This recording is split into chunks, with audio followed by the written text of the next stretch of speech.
Don't try to sneak into your room like that. I know what you've got behind your back. Records. More new records. Okay, we're at CH Precision here we're in Switzerland, and we'll find out. I don't know what the name of the town is that we're, but this is the offices of CH Precision. Good afternoon, Michael. Well, Good afternoon. How are you? Very good, thank you. Say hello to everybody. Hi, everybody. Happy to have you This is at the office today. This is the president, the CEO, the chief designer, and the man behind CH Precision, Florian Cossy. All right, why don't you show us around your offices? Let's see what we got here, okay? Yes, we have many, many things for you. Well, first of all, when you walk in, you see a variety of colors. Why don't you tell us what models these are here? Yes, so here we have an L1 in champagne color. So this is basically not available. That's a preamp. Right? It's a preamp, exactly. Okay. But you can have an L10 or any 10 series product with this finish, the gold champagne finish. Okay. And this is this. So this is the anthracite finish, also as an example. Again, the 10 series is available with this finish. And this is the same thing as that one, but a different color, correct? No, not really. With this one, you have a plexi. It's a real unit, this one. Oh. You can see inside, it's a C1.2, a D2A controller. Oh, I see. And thanks to the plexi, you can have a look of what's inside.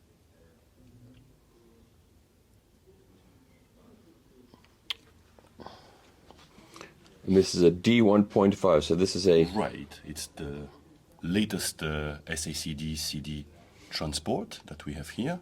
Again, with the plexi, you have a look at what's inside what we name the Morse mechanism. Who manufactures the drive these days, the SACD drive? Almost nobody. And I know that. to be honest with you. So we use the decoder board of Denon Marantz, but the optical unit, maybe I can show you more precisely, it's completely built in-house. I don't know why there is this, but it's a heavy block of brass, 1.5 kilogram, and we mount the optical unit on it. Okay. And then this subassembly goes into a frame, and this, here we have the suspension itself, and maybe you can see it. I don't push very hard at all. It's a very gentle push. You can see the suspension of this block. And you build it into this very substantial frame. Exactly. Okay. The frame is very rigid and attached to the bottom plate directly of the unit. All right, and over here we have a mega amplifier. Yeah, exactly. So that's the audio section, the audio unit of the M10. M10. We did not display the power supply unit. The M10 was released 2020, I believe. We saw the boards, how the boards were made and stuffed, and the metal work comes from someplace else, and then it all comes here and you assemble it here. Mm-hmm. That's correct, yes. So it's a nice quiet, this is not like a noisy, buzzy, humming factory, it's a quiet... Don't have any CNC machine or stuff which is... It's serene in here, actually. It's very quiet. Everything is made to be quiet. All right. Yeah. So. Now we're coming into First. another part of the company, and here we have... hello. So first, little office in the office. What happens in here? We measure things, we fix things? No, here it's basically the hardware department where we develop the product. Product development. Yeah. Mm-hmm. So see. It's all about mechanical design, PCB design. So is any of this unreleased products we shouldn't be looking at, or is this... No? Listen to this one. And this piece here is... What is this? This is the new P10. This is the P10. Yeah. I should have recognized it because I saw one, but I didn't see it all opened up. Yeah. With its power supply there and audio unit here. So this is a P10. That's called an X10 now? or No, still no, X? it's the P10 power supply, this one. Oh, so it's not like it's not like an option part of it. You have to have It's this. mandatory, absolutely. That's a change. That's a difference. It's a difference. Yeah. The audio unit here, as you can see, has no power cord. We only have the DC power supply coming from I the see. power supply unit.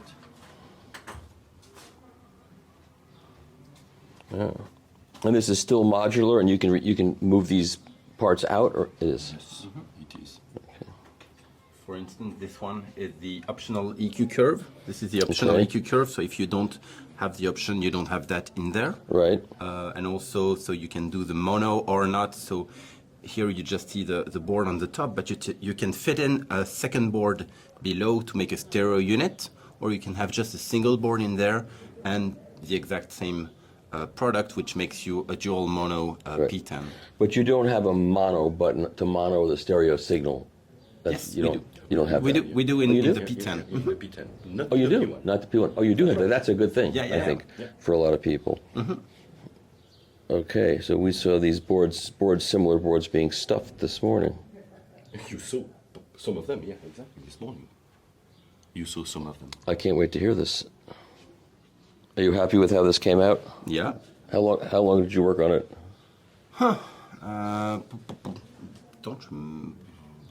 A bit less than a year, I believe. I don't remember exactly when we started because we run several projects in parallel. So we work on some concepts at first, and then we do some simulation. And when we're happy with the simulation, then we make a first prototype of just one stage that we designed. And then in the meantime, we can work on something else, on some other project while we're waiting for the new boards to come in. So then when we receive it, measure it, do some tweaks on them, change some transistor, resistor values and things like that until we're happy with the prototype of a given stage. And then we go to the next design stage, which is designing the whole board. Then we get a first prototype of the board, measure it, and see if we're happy with everything, because just a tiny board or the whole circuit, you have some grounding paths, some different things that can vary. So we measure again the whole prototype, and then we're looking for what can still be improved a bit, and then we go to the second stage of designing a newer version of it, a pre-series version, which is the one we've been presenting. So does this product ever exist as a breadboard prototype, or is it you design it and immediately turn it into real circuit boards? So we it's too complicated and really critical to make it, like I think it's what you call a breadboard, which is like kind of raw board where you put some components. Right. We can't do that. No, it's too. It would measure too much differently, and it wouldn't sound the same. So what we did though is design also a real PCB, but of some sub-circuits just to validate new concepts of given stages. For instance, we improved the current input mode stage compared to the to the P1. So we measured, we did the prototype of that to measure it and see how it works. We did the same with the voltage input, which we improved quite a bit compared to the P1. And then we did the whole circuit board that you see there. So I heard it at the show, so I know it sounds even better than the P1, which sounds awfully good. Yeah. Does it measure? Is it measurably better? Oh yeah. Especially the voltage input. I'm not sure you heard it at Munich, but the voltage input is, I believe, it has a noise floor about 6 dB lower than the P1. The current input, its noise floor is more like 3-4 dB lower than the one of the P1. So both stages have been improved, but especially the voltage input, because the current input was already very good in the P1, so it was harder to get it even improved significantly. It has been, but yeah. Would you have a minimum internal impedance of a cartridge above which you would not want to use the current input? Like, would you say 5 ohms? Is that too high already? I mean, is there?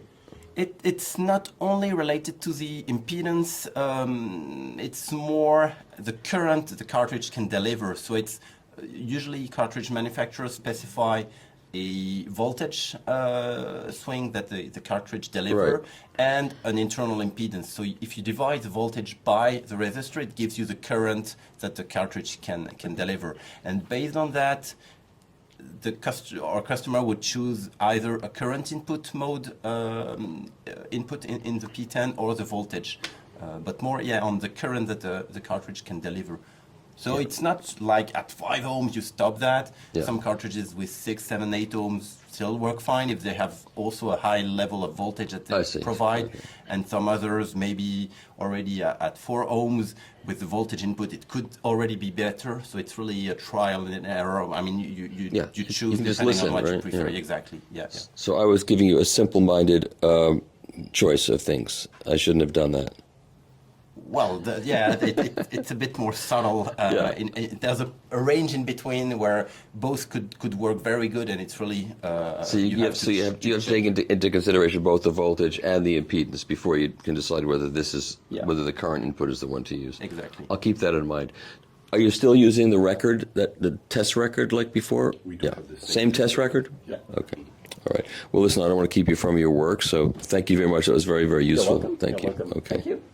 Okay. If I put my finger in there, will I hurt myself? Do you want me to turn it off first? No, it's okay. No, that's okay. I wouldn't put your finger in this one though. And how different is this power supply from the X1?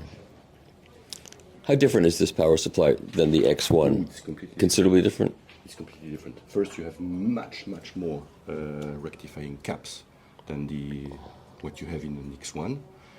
And then we are using only discrete regulators in this design, and they are all floating.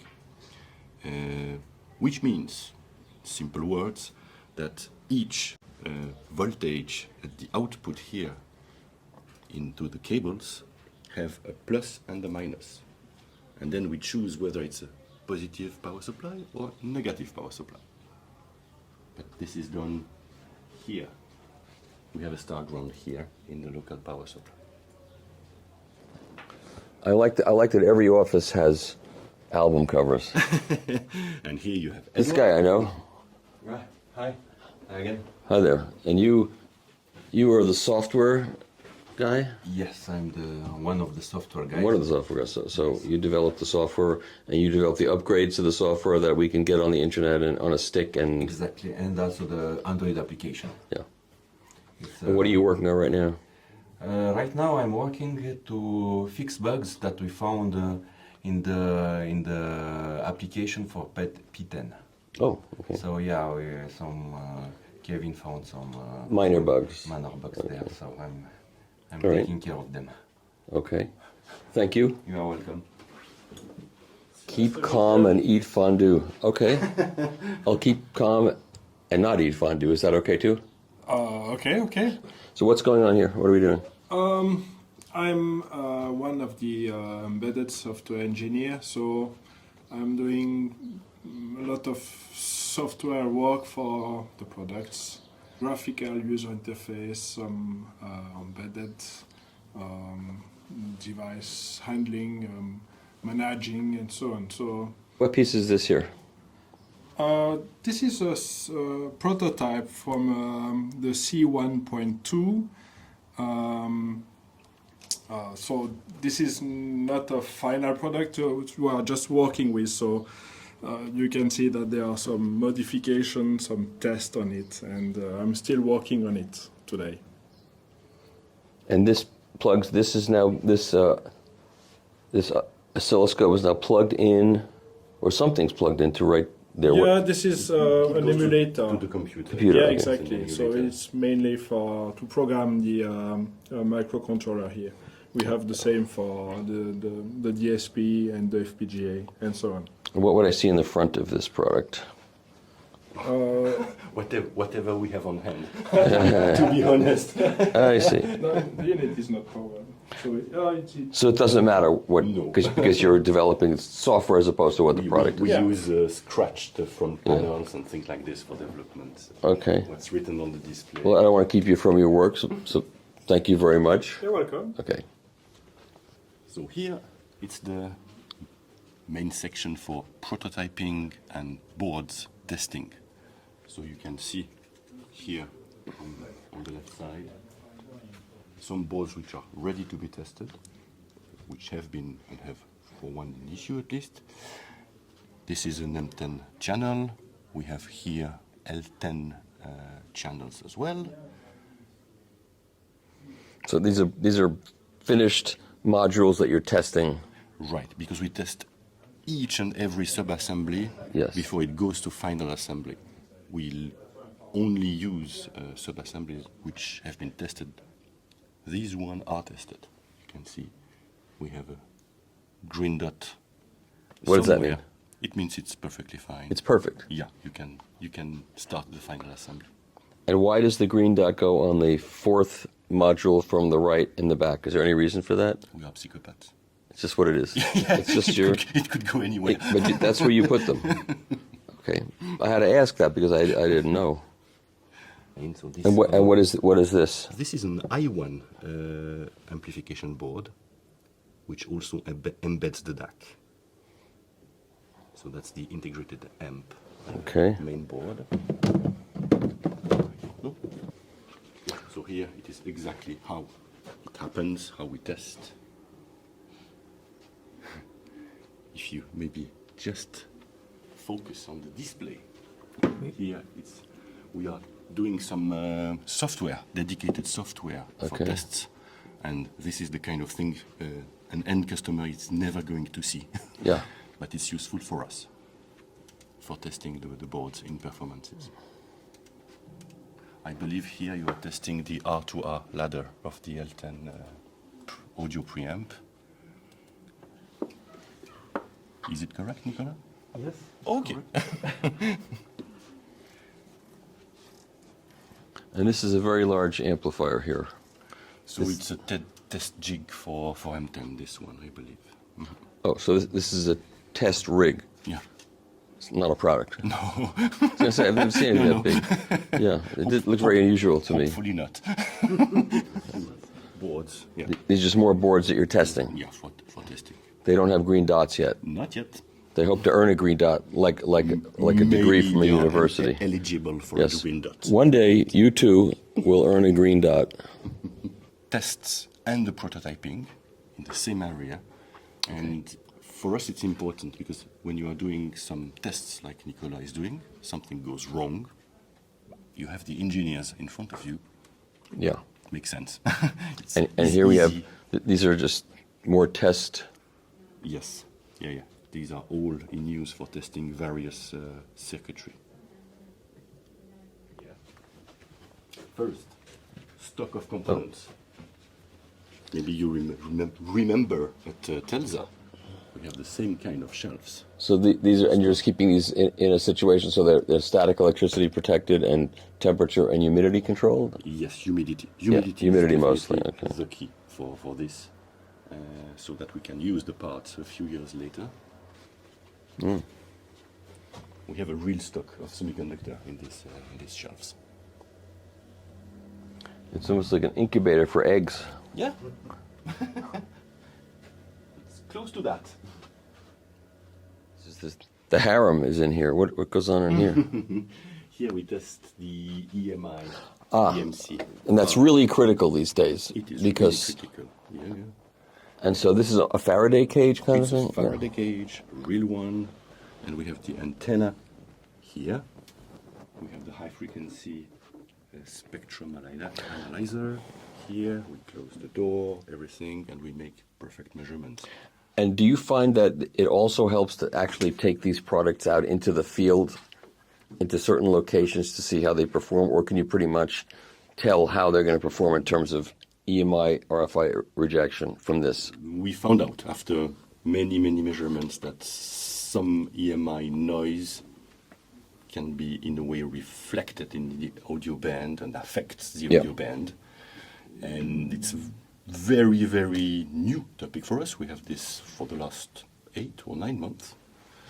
We are still learning, but we have already learned a few things, very interesting things, especially when it comes to digital or transport DA conversion. And the phono preamp is very sensitive to all that stuff, especially because you're A little bit, but less than the digital Yeah. products. Yeah, digital front end is absolutely because sensitive. you're to taking this. very tiny voltages, and aren't they? Right, but usually the bandwidth is not that big in the phono stage. You have to amplify that much that you can't keep a bandwidth tens of megahertz. It's Yeah. simply not possible. So you are less sensitive and prone to these EMI, Oh, okay. EMC side effects. Yeah. Yeah. I think we're going to another floor.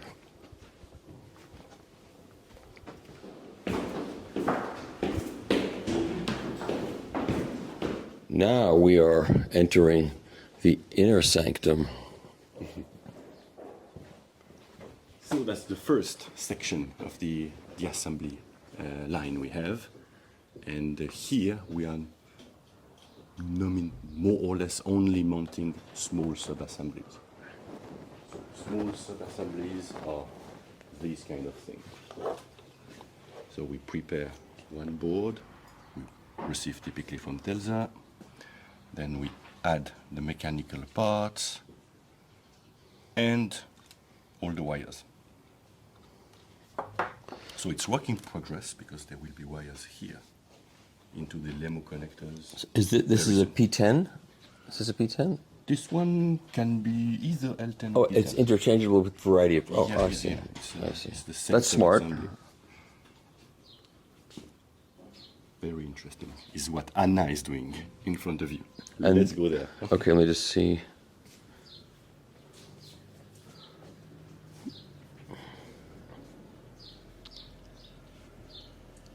Oh, Anna She's is smiling a lot. I like happy people that are smiling. and now she's preparing a power supply. So we have the umbilicals. This is subcontracted, this part. Yep. And they deliver us the cable unfinished on the other hand. So there's a lot of wires coming out of there, and now she's got to put the wires in the right wires. place at the right time. You ever blow anything up? No? You should do it once. It's fun. No, I'm sorry. I didn't say that. I'm sorry. So it's meticulous work, let's say that. And Anna is very meticulous, so I'm very happy with what she's doing. So this is a 10 series power supply, Yeah. yes, and people can order custom lengths for the Lengths. umbilical. So you could put this. How far can you put this away from the main unit? Pretty far? We've tested 5 meters. Oh, that's good, because there's no need to have this thing taking up shelf space if you don't want Yeah, it. that's right, absolutely. We are also preparing all the D1.5 sub-assemblies over here. Yep. So here it's the small mechanical section of the Okay. company. We are preparing various things like the front panel displays. So we glue the display on this aluminum plate. We prepare everything.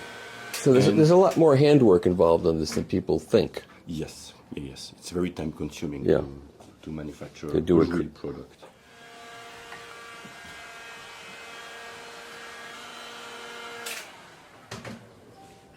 Preparing the transformer plate. And again, a lot of time-consuming handwork to put these things together. Yeah, yeah. They aren't. Basically, nothing can be really automated. So, what we are doing here, It's not stamped out stuff. No. no. So, it's done by hand, Yep. one after the other. Oh, Here, you have the whoa. main assembly line. Yes, now we're talking. We're no longer just looking at office space. Now we actually have stuff going on. Yes, absolutely. Again, a lot of handwork. Yes, it's a lot of work. You're right. So here it's the Putting these M10 probably. panels together. These are M10s, yeah. So he's preparing putting the plexi display, then the display itself. So he's preparing basically everything so that we can use them for the units which are just behind you. Wow.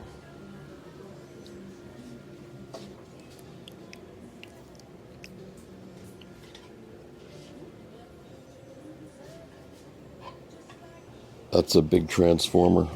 These are huge transformers, yes. And we have two of them per M10, sorry. Yeah.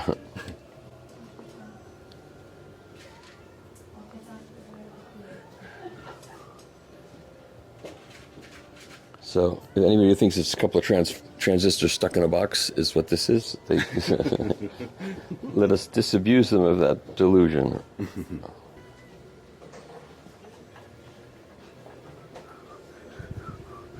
All these M10s are in break-in process, I believe, right now. Or have been, because I put here. If you touch the transformer, it's warm, which means they were in break-in process. Till now, I believe they are ready. Yeah. Down, these are M1.1 transformer blocks. Those are enormous transformers. Big. Quite big as well, yes. Yeah.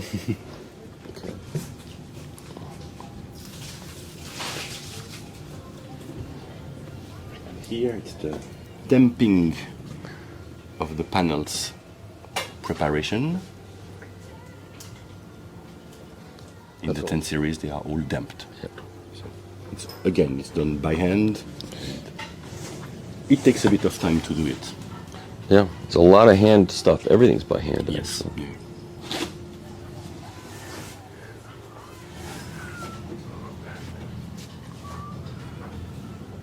How many people are employed here? We are 17 in 17? the company. Yeah. So here it's the way we work. Usually on this bench, we have 6 units, the same ones, Yep. and we do the same operation 6 times.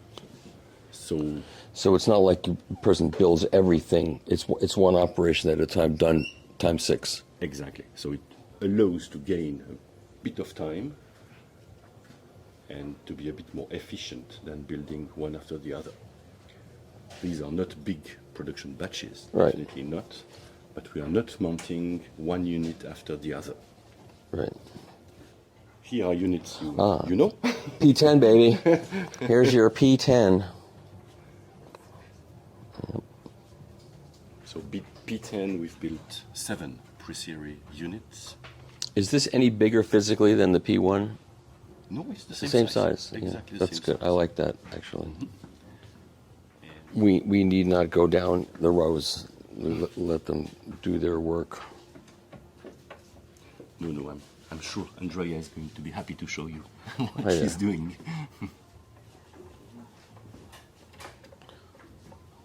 She's installing the transport, I assume. She's installing the transport, exactly. So 5 of them are And there's T1s. Again, same idea. A few of them together. Yeah. And And what part? What part is this? that's a T1, the clock generator. 10 megahertz reference clock module. Okay. And here it looks like for me that we have just started some L10s, 6 of them here. And for each unit we have this kind of Well, it's a lot of paperwork. paperwork, exactly, where everybody writes Who did what?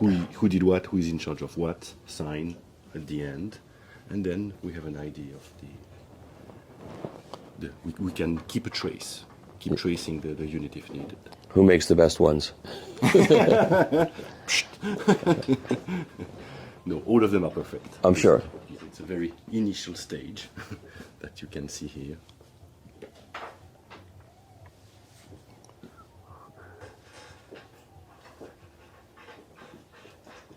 Your boxes and your inserts. So here, on this side, this is what we received from the Metalwork factory. And on this side, this is what is ready to leave. It's going to be delivered very soon. Going to different places around the world. All over the world. Yep. That's right. But here we also have a huge stock of boards which are prepared and tested normally. So everything is into electrostatic boxes. So these are all chassis here. These are chassis exactly. We will start with them quite soon. But all you see, we have many boards.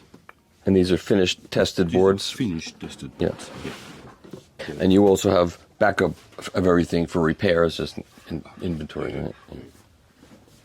So they are Some people boards, would like to see every single thing in here, but we're not going to. There's no point to that. I don't think. the capacitors, the big ones, like these kind here. It's full of this kind of capacitors over here.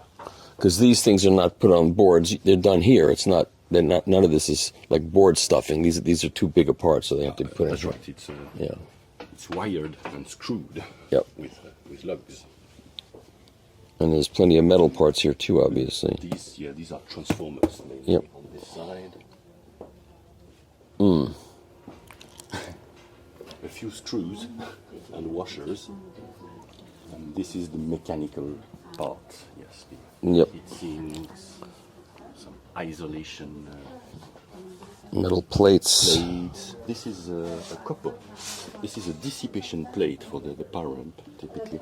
So it is copper, but we have applied some nickel. It's plated copper. It's plated, Yeah. yes, nickel-plated copper. Yeah. On the heatsink. And these are all bus bar type, or just bars? These are just bars. Construction yes. bars. Yeah, exactly. Yep. Wow, a lot of stuff goes into this.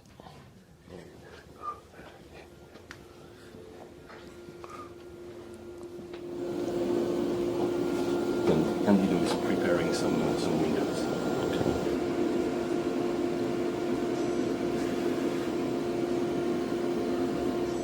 And then you have to pack everything in these kinds of containers. Yeah, and here again, as you can Cables. see, we prepare all the different Yep.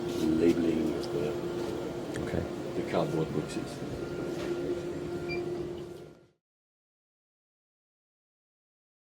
Yeah. So before that, we talked about the board design, the various steps we go through when we design new boards. So first we start with a blank sheet and discussing the options. For instance, in the case of the P10, we analyzed which building blocks we could improve in the P1 to do the P10, and also on a higher level how we could split gain stages differently to reduce even further noise floors. So once we've done that, to test the ideas, we've got some simulation software where we can simulate some stages, all discrete components, and adjust bias and see how we can make it work even better with the proper transistor models for every stage. And then when we are done with that, we can take this schematics into Altium Designer, and from there, that's this one. From there, so we do the schematics, and then we put all the components where they should be. Maybe if I Now, do you have to do that manually, or is there a program that sort of like goes pop and pops it? So when you draw your schematics, you have to choose already which components you want, which transistor model, which Right, of resistor course. type, and everything. Yep. And once you've done that, you press a little button, and you've got all the components all over the place on this side. And it's the designer's job to place the components accordingly on a So board. you can move those like a video game almost kind of thing. Yeah, you can drag and drop your components and see which paths are critical. So where you need very short traces, where it's not that necessary to really optimize the design, the placement of the component, which is the first step. And then you've got your many layers of copper to route them. So on top layer, bottom layer, and internal layers, Right. ground planes, power planes, and things like that. So remember when I told you when we did the P10, we started with just a small. You asked me if we could just solder in the air. Let's say the wire Breadboard is kind not of possible. thing, yeah, yeah. exactly. So no, we don't do that. But You we don't do need to anymore. a small board like that, which is a sub-part of the final board. So we can test a given stage without get the wire out, but. Yeah, so I believe that it's not. It has been evolved since, but anyway, this is really a small board that we did just so that we can really connect something, a measurement device, and check that it behaves as we analyzed it from the simulation. So we've got this small board then that we order, put the components on them, and do some measurements. And this was the first step before going to the whole P10 board. So. All right, great. Well, that's really useful. And here for you, you have the real board. Exactly. So this is when we received I it. can try to hold it a little bit better. Pick up your final paycheck and get out. Okay. The office, the kitchen, we gather usually all the employees, or most of them, for lunch. So this is a good place to hang out when you're taking a break from work. Exactly. Nice lighting. In her office. Hello. Hello. Nice to meet you. Nice to meet you too. And you handle all the books. You keep Yes. things running Accounting. smoothly. Yes. Okay. Accounting and. And do you know those two records up there? That's a very interesting combination of records. Very different kind of music. You know, John Anderson is busy telling people, sit up, stand up, sit down, see yourself, turn around. And Serge Gainsbourg is into something totally different than that. Have you played both of those records? Do you know those records? Yes, I do both. Good. I'm glad, because if I sat there and looked at that all day, I'd say, what? Can I hear those? Can I hear that music? Good. Now, is he a good boss? Yes, of course. Yes. Well, I'll ask you that question when he's not around, and you'll tell me. Okay. Thank you. Thank you. Okay. Then you have my office. This is where you hatch your ideas. Well, we are trying to. And so basically a desk, conference table, and some artwork as well. Oh, more records. Okay, now I'm the boss. now we get an idea what your musical taste is. Yes, it gives a Sketches of Spain, an idea of what I like. Doors, Clash, and Genesis. Okay, well that's a good combination of things in both rooms. I'm impressed. So here's where they actually listen to music, and it's got some Goebel speakers here.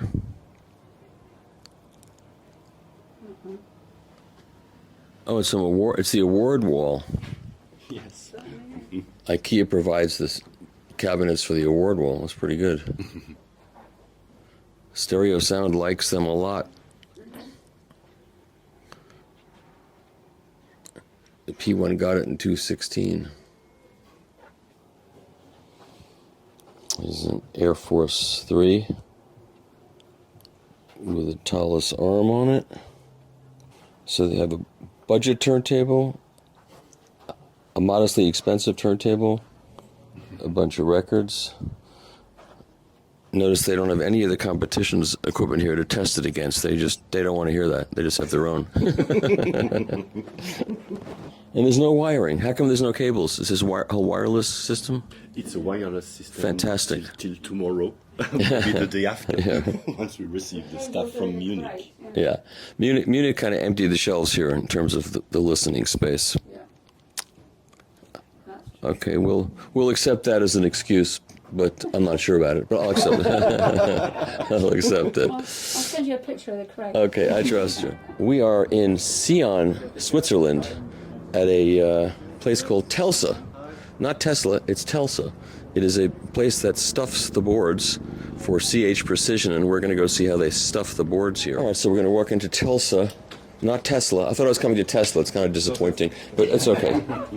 I'm sure you're a much nicer man than Elon Musk. Okay, did I say that? I just said that. And first we have the obligatory meat slicer, which every board stuffing place has. Okay, we're going in the Telsa building on this side. This is the other side of where we just were, because we were just where we just were, to once again drink and eat, which I didn't. I didn't drink and eat anything. First we will put some clothes, EPA clothes. Are they fashionable clothes, or am I going to look silly? Oh, that looks nice. Okay. For you. Are you all okay being in this video? You're okay being in the video? Okay. Yeah.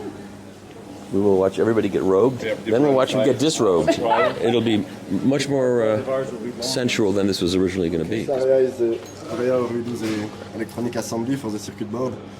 Maybe we will start on the other side where we have the SMT machines. Okay. So you can follow me.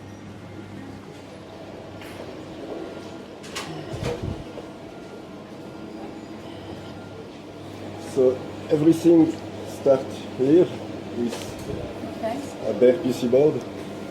So these are not manufactured by Telsa, but CH Precision supply us the PCB like this. And then we have two main processes for assembly. The surface mount component process is the first one. And after that, we do the through hole assembly with the traversing lead. Soldering. Yes, exactly. Obviously, then the boards get manufactured by another company, and then they come here for stuffing and gravy. Okay. Yes. So for the surface mount assembly, we have this automated line. And there are three main stages for the assembly. First is solder pass deposition on the board, then is component deposition, and then soldering with hot air in an oven. So for solder pass deposition, this is an example. We call this a stencil. Right. And the solder pass is in form of pass like this, and then it is silk screened on the circuit board. That's like a paste, like a flux paste of some kind? This is a paste with metal and flux. This is like this. That's what I put in my hair. Same stuff. Yeah, you can try, but I'm sure you'll have to go in the oven. Sure, it's good. So this is an example a board we are making right now in the assembly line. So the bare board is like this. Then I put it in this machine. So it brushes that flux across. Yep. Inside the openings. Okay. After that, we have a camera which controls if the solder paste is deposited correctly, and then the board is ready for the next stage. If you want to see the difference, this is before and after, so you can see all the tiny solder paste deposit. And for each pad of each component, we have a small amount of solder deposited on the board. Point out the difference between the two, because they look very similar. You see here, you can see the gold color, and here you can see the gray color. And okay. Everything you see gray, this is a tiny amount of solder paste. Oh, wow. Okay. A very thin layer. Yeah, very... Yeah, this is 100 microns, the width of the stencils. So it looks like a shadow. Okay. So then we have the next stage. We have two machines to to mount the component on the board. So you can see the component are conditioned in reels, in tape-in reels. So for example, there are some resistors, we have some capacitors, some IC, integrated circuit. Pornographic 8mm film. Okay. And who makes these? Who makes these reels? Does another company makes these reels? yeah, the reels we buy them from many different suppliers around the world, and they manufacture all the components. And we source the component, or CH Precision source the component for us. Okay. And then we program on the machine and everything, and they are mounted on the board. Okay. So you can see this big head has eight vacuum heads at the A little looks like little screw, like drill bits down. Yeah, exactly. And this is by vacuum. This head will come and pick up the component in these reels and place them on the board. So I can show you. Just don't put your hand in the machine. I will remove the security so you can. I will film. not put my hand in there. Don't go too close. I will not get too close. So that's what I tell my fans. Don't get too close. Don't touch me. How close can I get? This close? Yeah, just don't put your hand. If the lid comes down. Not beyond that. Okay, okay. So this machine is able to place very small components up to much larger component or connectors. Here we are. Yeah. Glad you didn't have your hand in there. No. That thing's not messing around. It's like the Terminator. Wow, that's really fast.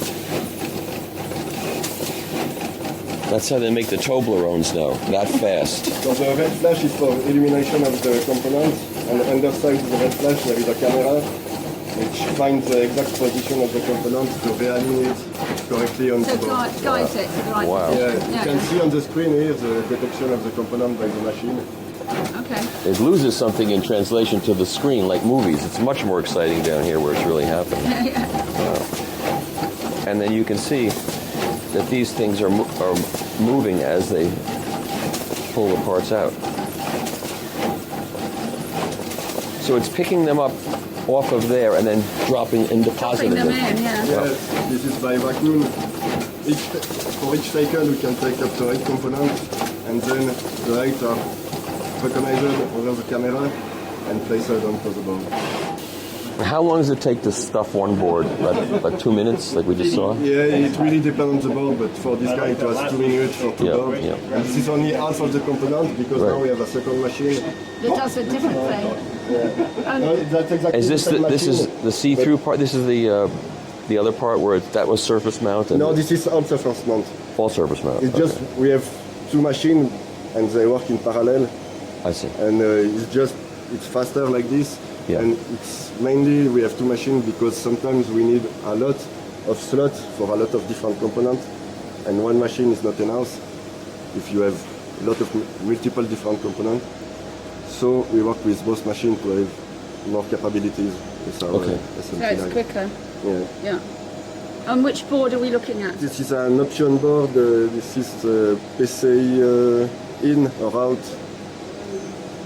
Digital in HD with C1 I1. It's a digital board. I'm leaving. I don't want to. Okay. Now this machine I can put my hand in. Yes? No? No. Put your hand in anything. No. Okay. And so yeah, most of this machine do exactly the same work. Yes. Okay. And then So there's no point seeing the same operation over again. Right, right. And then here, at the end we have Oh, the wow, board with all okay. the components mounted on the board, but the components are still not soldered. They are just placed over the solder plate. Right. So if you take the board and you turn it, everything falls down. Yes. That's So not a good idea. they're quite fragile at the moment. Yeah. Yeah. So if you turned it over, all those things would fall out, is what you're saying. Sorry? If you turned it over, all those things would fall Yeah, out. yeah, exactly. Can we show? Can you Don't demonstrate that to me? No. Maybe another time. Okay. No, another time we'll take one out and demo. Okay. And so the next stage is to pass the board to a first flow oven. So this is simply like a standard oven with hot air and a conveyor. And we will heat up the board to 240 degrees Celsius. This is like where they make toast in the Exactly. in the hotels, right? Right. Okay. Can you make toast in there at the same time so you can eat? Because everybody likes to eat around here a lot. So Of course, can you yeah. make boards and eat at the same time? We No. talked about transforming this line for making pizza. Yeah, And, it looks perfect for that.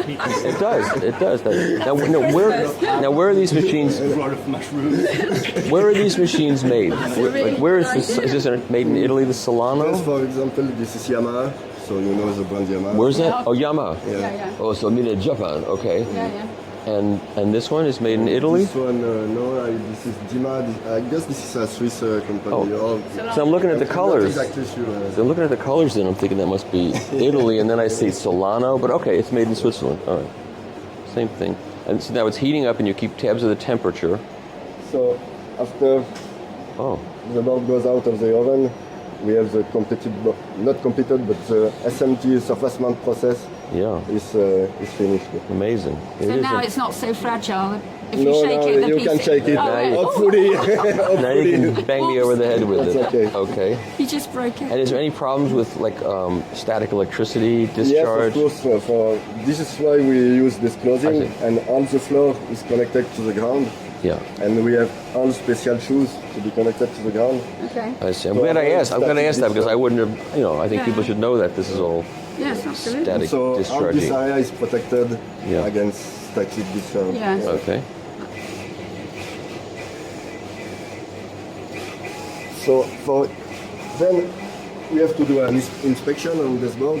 Of each board that comes out. Yeah. Yep. So the first step we do it only for the first board which come out of the line. Yeah. We do a check of all component values. So it tells us all the red components are not mounted, all these are 75 ohm, and we check each value of each component by hand. So With a voltmeter? no, the value is written on the component generally. Oh, okay. For most of the components. And so this guarantees us that we have no error in the programming, in the setup of the machine, and everything is as it should be. Yeah. Then does each board have to be checked that same way? This is only for the first board Yeah. to validate all the process. After that, And it gets it then- right every time after that, right? Because it's a Yeah, robot. exactly. It's not gonna. Yeah. It's not taking a break to have coffee like we do. Okay. It should not. Okay. And then for each board, we do a visual inspection of the solder joints. But this is Oh, for okay, yes, yeah. the whole batch.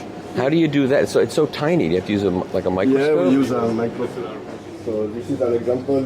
We do it Oh, a okay. visual inspection Yeah. under the microscope. Yeah. Yeah.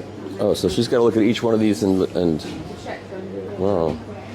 Maybe don't film this board because this is not a. Is it Maybe okay? not of this product because this is not a. This is from another customer. So. Right here is good. Oh, that's a different customer. Okay. We can't see the board. I'm an industrial espionage Yes, person, yeah. by the way. You know, I'm being honest with you, so you know. Yeah, this was for the SMT process, and then when the board are visually inspected, we can start the through-hole process assembly.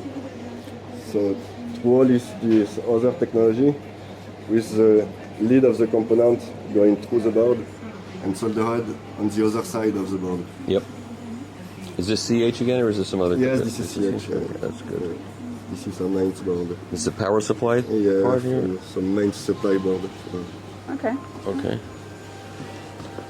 What would you do with that bubble wrap?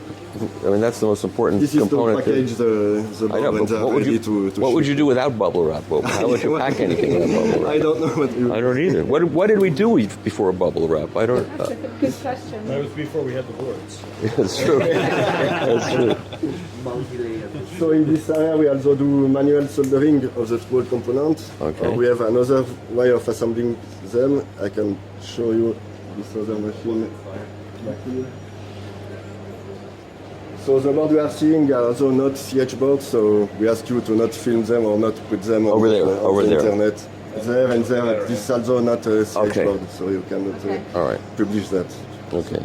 But I can look at this machine.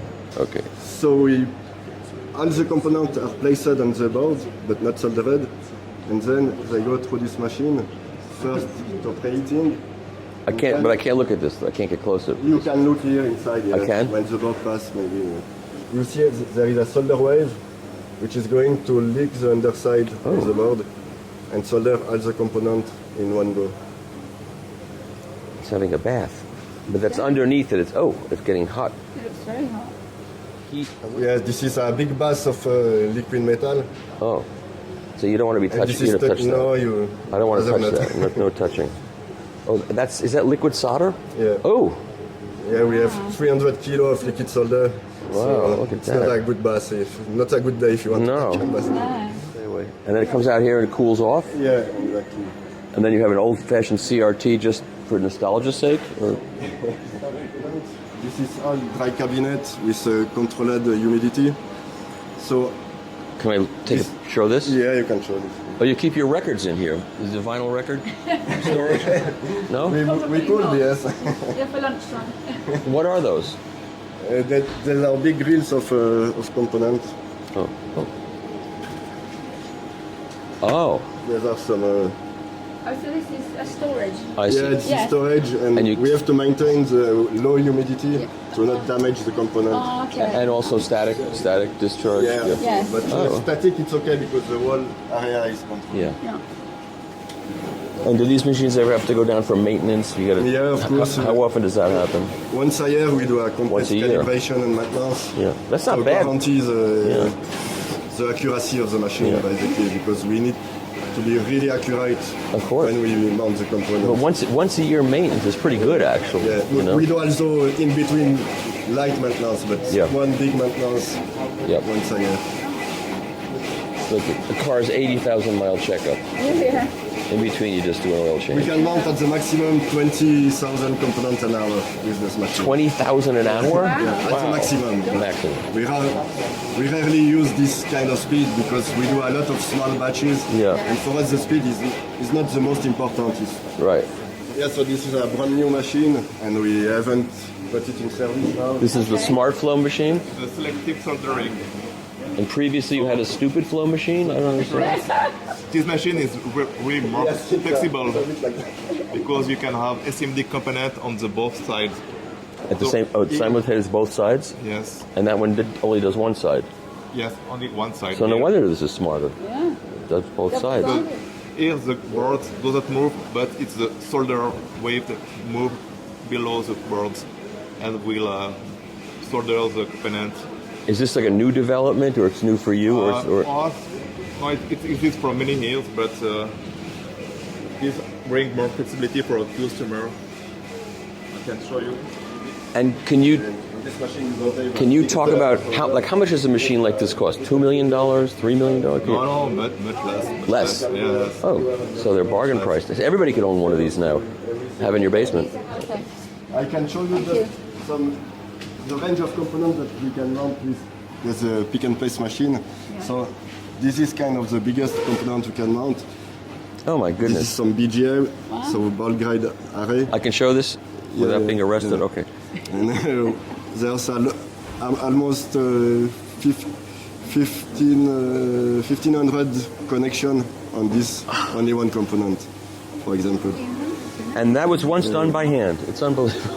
That one, no. That could, you That was not possible. could never do that. That's Somebody invented that and said, I have this fantastic chip, but nobody can use it because nobody can solder it. And these one are the smallest we use at the time. Oh, wow. And so, yeah, they're really... They were tiny I little- don't know if you can see them, but I guess no. Is it like that little fleck there? Oh my goodness! Yes. It still looks like 8mm film. I mean, there are still things, old school film things going on. That's cool. That's amazing. And this, I don't know if you already saw the inside of a circuit board, but This is this is kind of a multi-layer board. a multi-layer board, sure. With the copper traces Yep. and the vias connecting the top and bottom side of the circuit board. If you had shown something like this to some time traveler from like 30 years ago, they would think this was crazy. science fiction. This is, didn't for me, exist. this is science fiction. Yeah. When you see the kind of components we can manufacture now, Yeah. this is just crazy. Okay, so what do you see in 20 years from now? Is it going to be crazier? What's going to be in 20 years? I really don't know. Maybe fiber optic inside of light inside instead of the copper. But yeah, we don't know. We'll find out. Almost everything. Here we have the inspection area and hand soldering area. Can I show this? So you can make a It's- tour. This is only CH So all CH stuff. in the making.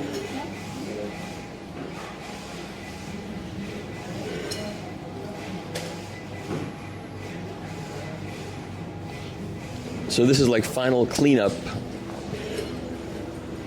This is before the boards are stuffed with capacitors and things.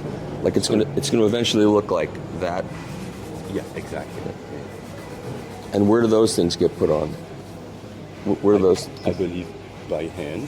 Oh, that's by hand, really? We solder the power transistors by hand in our facility. And you're? Oh, I see. Yeah. And then we can test the board. Oh, they're already on there. This is typically a board. You receive them like this from Telsa. And at what part of the process do all those capacitors and things get put on there?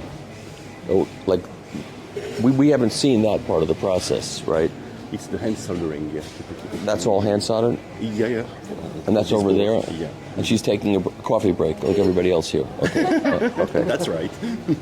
Fair enough. She's allowed. She's entitled. So it's exciting for you when you design something and conceive of it, and then you see it finished, right? It's an exciting part of it, right? Absolutely. Because if you said no, I'd be very disappointed. Because I think it's really exciting. No, it is. It is. And even after 15 years, I'm still very happy Good. when I see. Because when you stop, when that stops, you'll have to stop doing this because it won't be as good. It's only good when you're excited by what you're doing. Yeah, you know? exactly. All right, and then the finished ones get put in bubble wrap like everything else. this is important that people see this, because people look at finished products and they go, oh yeah, it's a finished product. They don't see what goes into it. And There are many steps before. And then they see the costs involved in these things, and they go, well, that's ridiculously expensive because it's just a circuit board with stuff on it. You read the comments online, it makes you crazy. And the last step is the shipment of the boards, and there is a final control. See if there is nothing broken or no damage on the boards. Right. And then it's okay. We ship the boards to the clients. Yeah. Let's go over and see the hand soldering part of this.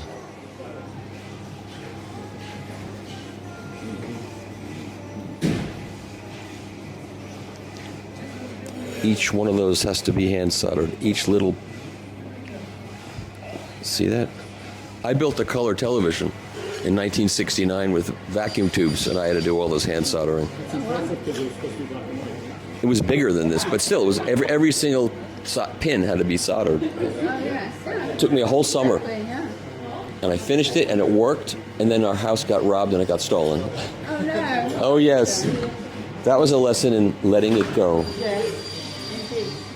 So these are completed boards now with everything on it, and you can see it's got XLR ins and outs. He's already done. And it's got a BNC connector on there, multiple BNC connectors. There's a lot of stuff going on in this board.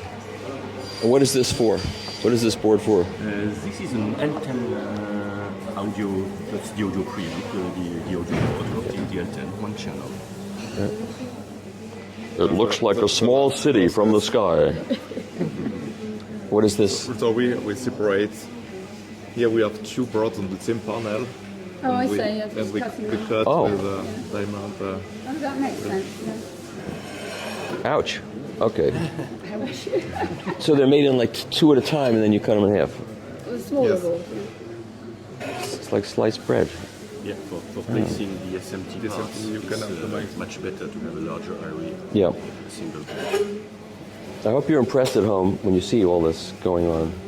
You know what's going on inside what you have, or what you would like to have.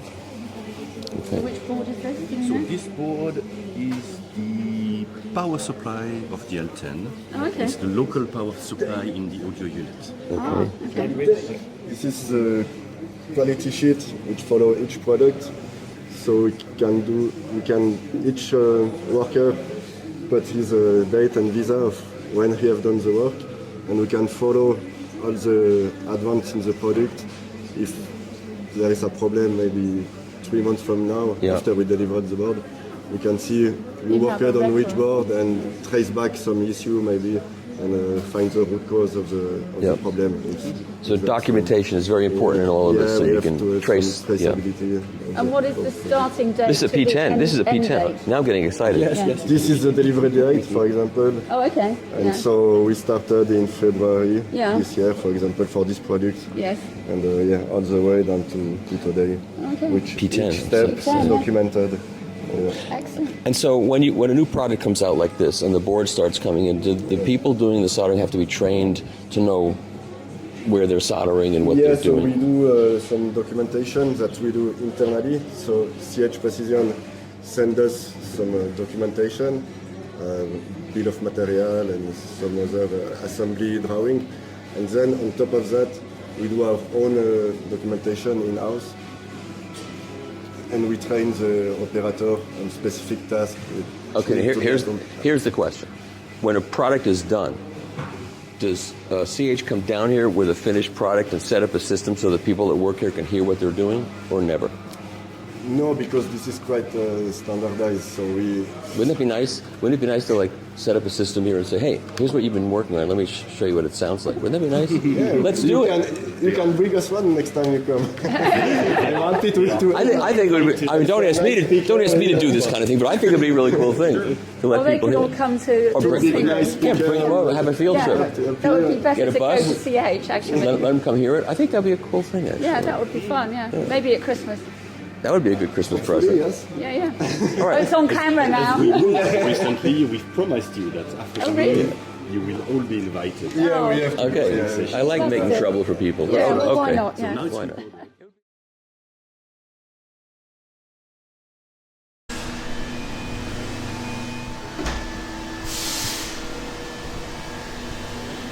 c'est du Wolff.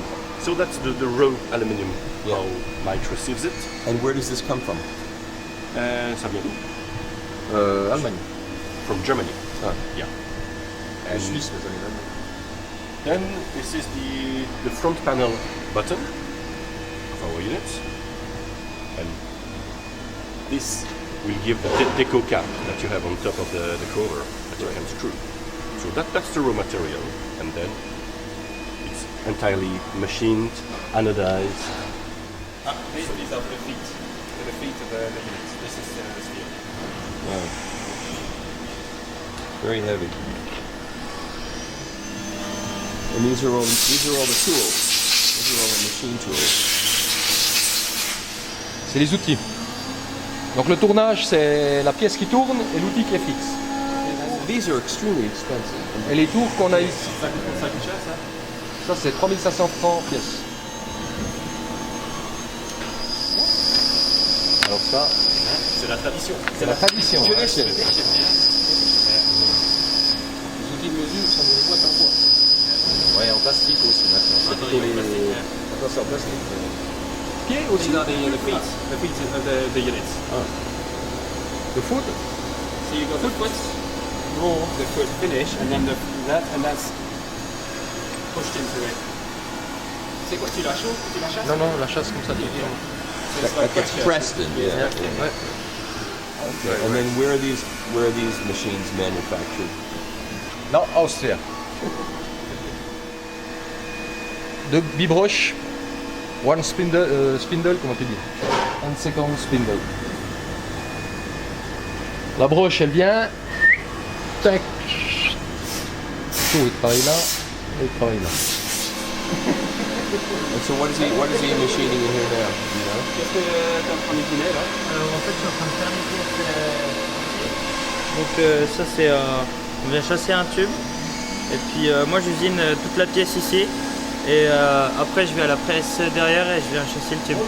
So he's actually machining the feet at the moment over here. This is a big place. And this is the vintage side of things. Yeah.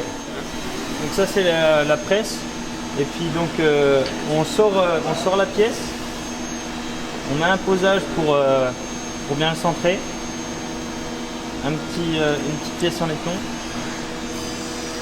pour pas faire acier contre acier, et puis hop. Et là on sent qu'on est au bout, et après on relève, hop. Et après on mesure avec l'équerre pour voir si s'il n'y a pas de jeu et s'il est bien du premier, enfin s'il est bien et autrement faut la repousser. And that explains why when you try to pull that out, it doesn't come.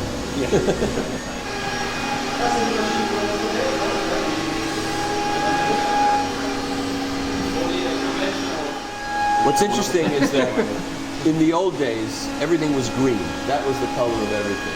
Green. Yes, it was. And now everything is red and gray. More tools. Alors ça c'est une machine 5 axes. Donc là c'est l'outil qui tourne et la pièce qui est fixe.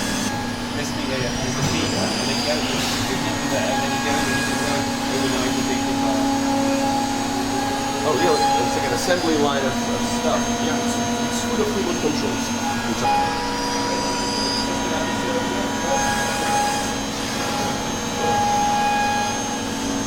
So these are all for the remote controls. Look at how many remote controls they're making.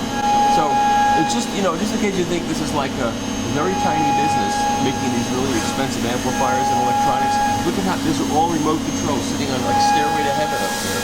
And the Ego Tower 60.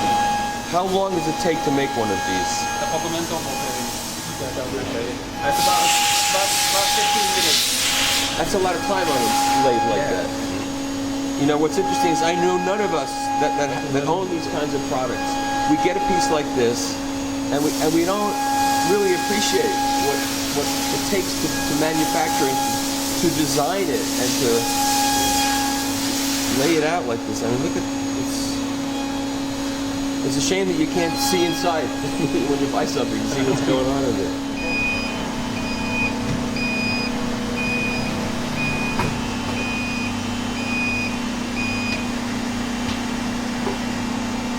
don't know about you, but I find this really fascinating.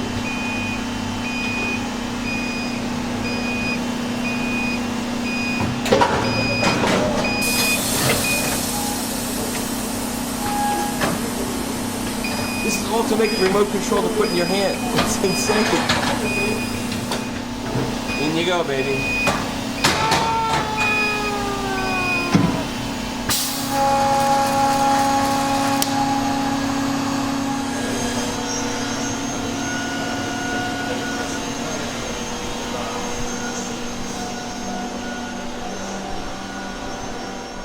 This is a laser engraving machine. Yes, so all the silk screening are on the back of our equipment. So what it does is it burns the anodizing that's been done on the plates. Right. So now we're going over to usinage home. I'm terrible in French. I'm not even going to pronounce it. 1000, exactement 1000. Yeah, we had 1000. Yes. Look, they welcome me. They just welcome me. Oh, firm. No, it just says close the door.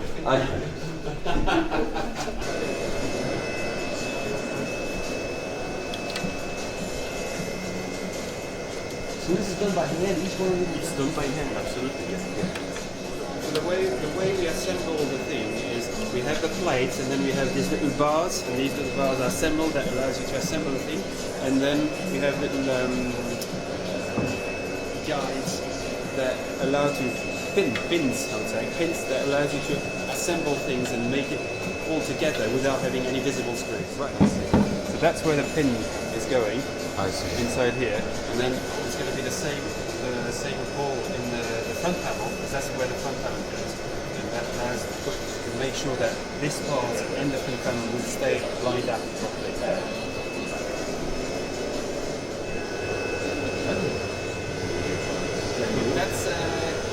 That's the 10 series. That's the M10. So that would be the L10, and that's going to be the M10. So you can see with a straight line as well. Yep. So it gets coated. Anodizing is a Yeah, so basically you have to rinse and to use kind of chemical first to remove all the oxide and everything. Oh, that's what this is just the cleaning part. The part here is cleaning, and then this part over here. So it's cleaning, rinsing, cleaning, rinsing. And this is the anodization process, the real one. So this is similar to electroplating? Exactly the same. Yeah, exactly. And then once the parts goes out of this bath, we can color them. So we have a few baths for this. This one. That's the regular black light color. A light color. Yeah. This one is for rinsing. I think this one is the anthracite, the dark gray. And once you have the color which goes inside the metal a little bit, you have to seal everything. Right. So the last part, like this one, is for sealing. So how long does it take to do one panel? So one panel, if you start from the first pass till the end, it's 10 plus 1 plus 1 plus roughly 20, 25, plus another 5 for coloration, and 45 at the end for sealing. So it's like almost 2 hours. It's close to 2 hours. For each panel? Yeah, but you can run in parallel, in fact. Right. Right. One to the next. It takes 45 minutes, let's say, because that's the longest one. For each panel, and it's... Well, we put a few of them. Okay. Oh, still. Oh, but still, yeah. For sure, yeah. It's a long process. And then you end up with... the new model. And what state is... That's an M1 chassis, and that's the front panel for the M10. And the M10 is going to be almost twice as deep as this. Really? It's got 6 feet. This is finished as far as the treatment is concerned, and then there's going to be the laser engraving to be done here. Right. And next to the buttons. This is an extremely important part here, which is making sure that the color is right. So this is the model that they use against every part that comes. These lights here are reproducing the total spectrum in order to make sure that you don't get fooled by what you see. So what would happen if you took the electronics in your stuff and put it in a plain old plastic case instead of going through all this work to make a beautiful thing? What would happen? Would it sound the same? No, it won't. No, definitely not. This is an extrusion, and then they machine here and here, and then they are also anodized in this chain in order to get the black color. So you can see that's the bottom bit. So you've got all the mounting screws over here, right? And then here you have this is for the M1. So these are where the power transistor. Power transistors are going to be screwed, and these things here are where the loudspeaker wires are coming out. So you've got the board that sits over here, and then the loudspeaker cable comes out to go to the binding posts. Right. And that you guys own this, and you put it here. We built it for. You built it for right. Manufacturing. This is to manufacture, to anodize all of your products. Right. You didn't contract this. You made this. We started by subcontracting, and it was a nightmare. So we decided to build. Has it worked out exactly as you expected? Yes. In terms of consistency and quality? Yes. And ultimately, it saves you money, ultimately. At the end of the day, absolutely. Because if you use the regular subcontractors, I would say you have to trash about one piece out of two. You reject one out of 50% rejection? Yes. But now you don't. Now we can use 95 to 99%. Okay, well, so that's a no-brainer. Yeah.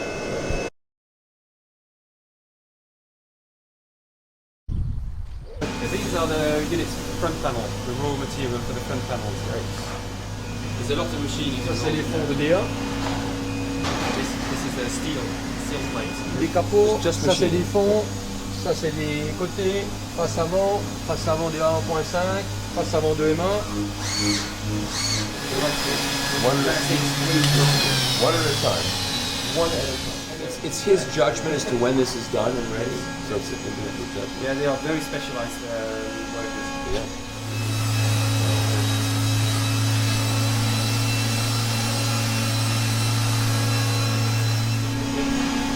Face avant. Prête en première opération. So that's the inside, so you do it in two steps. You go the inside first, Yeah. and then you turn it around to do the outside, especially the curve.